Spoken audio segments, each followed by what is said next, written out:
So now let's talk about the other part of this, because I think most people really know that they should have the documents even if they haven't done them.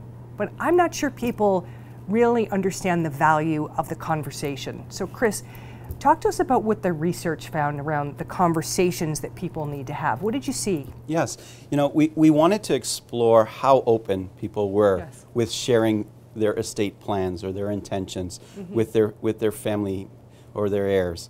And you know, what we found was that only 40% were actually having these essential and open conversations with their family and heirs. You know, 40%, what does that mean? It means that that only 40% are talking about things like, you know, who have they appointed as their executor?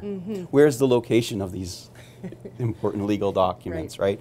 Or, you know, specific items. There might be items that, like a cookbook or an heirloom, a family heirloom, that you want to give to a specific member of the family. And if only 40% are having these conversations around these important things, then that's concerning for me. You know, it really is important, and I stress that it is important to have these conversations, because usually the personal and the relational estate planning issues are often either forgotten or we assume that they're going to be taken care of by themselves. And quite often, they don't. And what could happen, of course, is that there would be, if we don't address these issues, then there could be emotional stress, misunderstandings, you know, resentment among family members, or even conflict. So, conflict among family members. So, you know, I think that it's important to have that conversation. And, you know, there is a solution.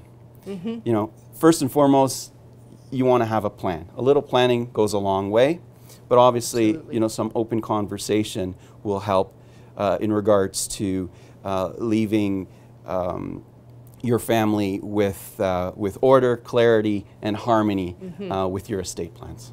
That's great, and I know the research was pretty clear that people aren't doing this as much as we'd like.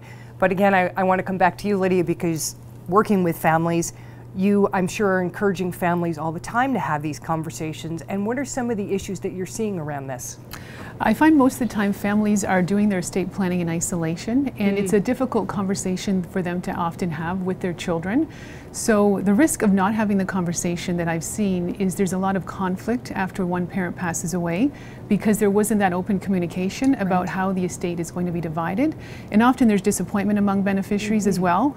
And the estate can be litigated if somebody is unhappy or feels that mom and dad perhaps you know, was unduly influenced by a beneficiary or someone else in the family. So essentially communication is key. It's particularly key, again, going back to the blended family, where you've got someone who is in a second marriage and wants to make sure their kids from the first marriage are going to inherit the estate. So that's a unique family dynamic, and I always encourage clients to have a conversation openly. Likewise, when you have a child with special needs, indicate who's going to be looking after that child, so they're aware of the responsibility and they're willing to take it on. Often it results in the hands or the lap of one individual in the family, so it's important to let them know that you would like them to care for that special needs child.